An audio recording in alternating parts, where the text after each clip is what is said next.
Good morning, my loyal compatriots!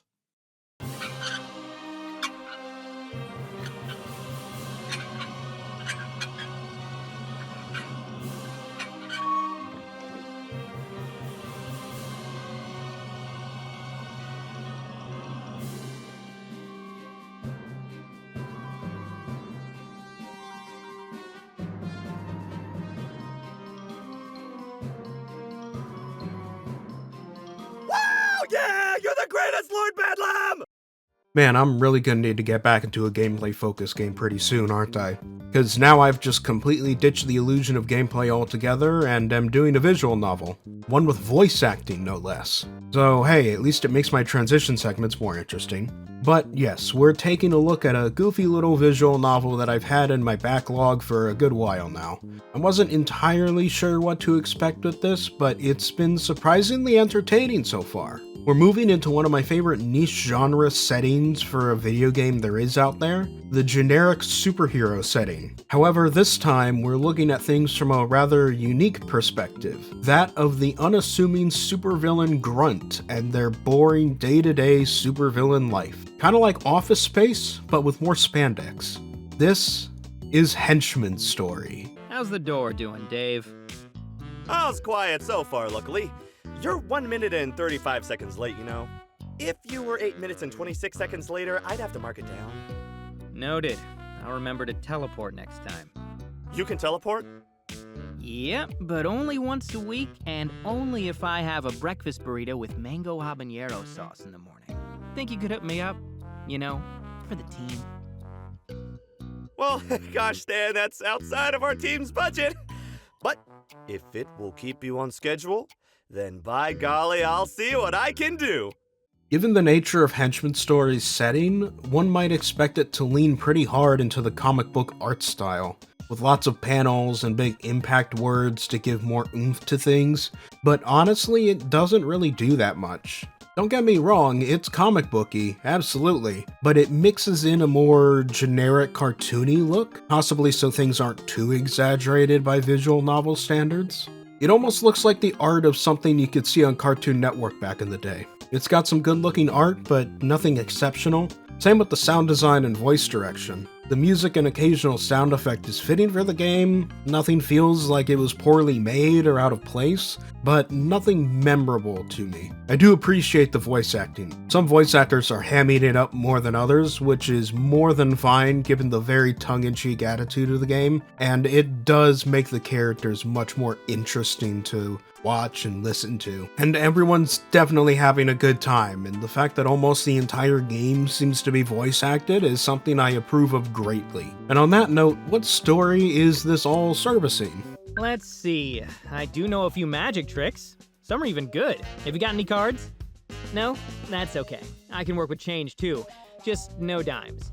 I've got fat fingers, so sometimes I drop those. Hey, what a coincidence. I know a magic trick too. Oh, really? You know, it's always great to meet a fellow enthusiast. A lot of people make fun of it, but it takes real talent. What trick do you know? It's called Stop Stalling and Surrender Already. Heard of it? Doesn't ring a bell. Well, it just may ring yours in a second. So what's it gonna be, Sunshine? Are you gonna come quietly or not? You know I'm not paid to take option A. Well, here goes nothing.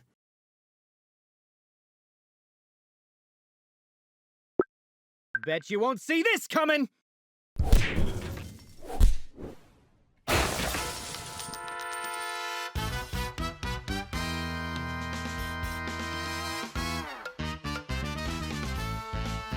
In Henchman's story, you play as Stan, henchman.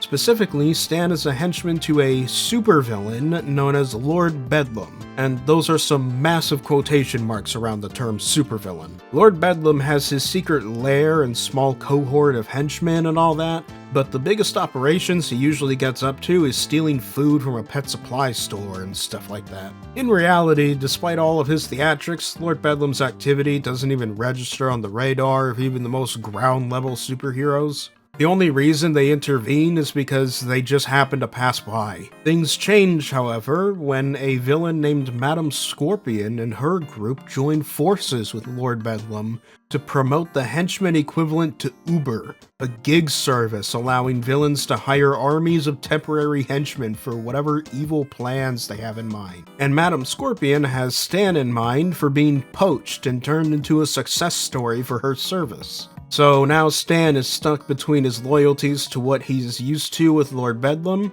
rising the ranks of this new scheme, or even attempting to navigate around the superheroes he starts to have more regular encounters with. Like I said before, the whole thing is very tongue-in-cheek, very meta. There's a whole subplot you can develop about being in a metaphorical war with a cafeteria chef, stuff like that. It's all decent fun if you're into that sort of thing. If not, well then it's just not your humor. I can certainly see some people cringing at the humor instead of laughing. Oh yeah, and of course there are romance paths.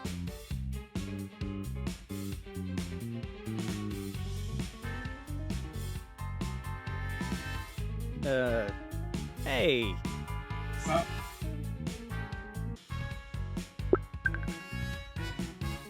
I'd like to take the surrender option, please. Wow, seriously? No one ever does that. Yeah, well, I had a regrettable incident with a trash can last month that taught me the value of knowing when to fold them. So...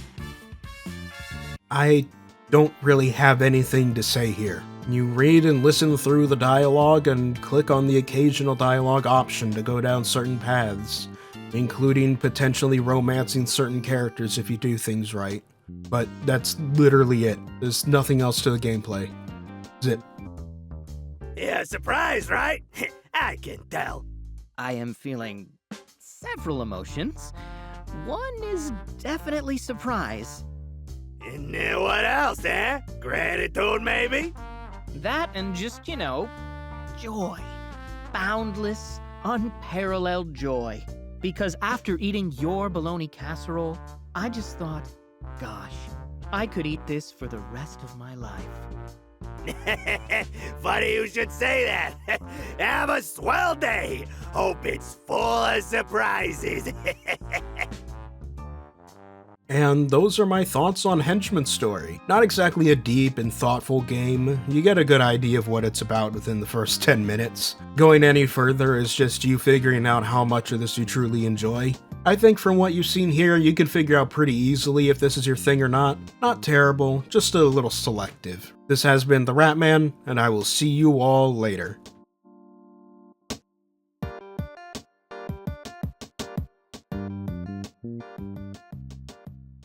And lastly, a special thank you shout out to Mike Uniturtle, Reese, Scarlet, and TheRatMan. Thank you for the $5.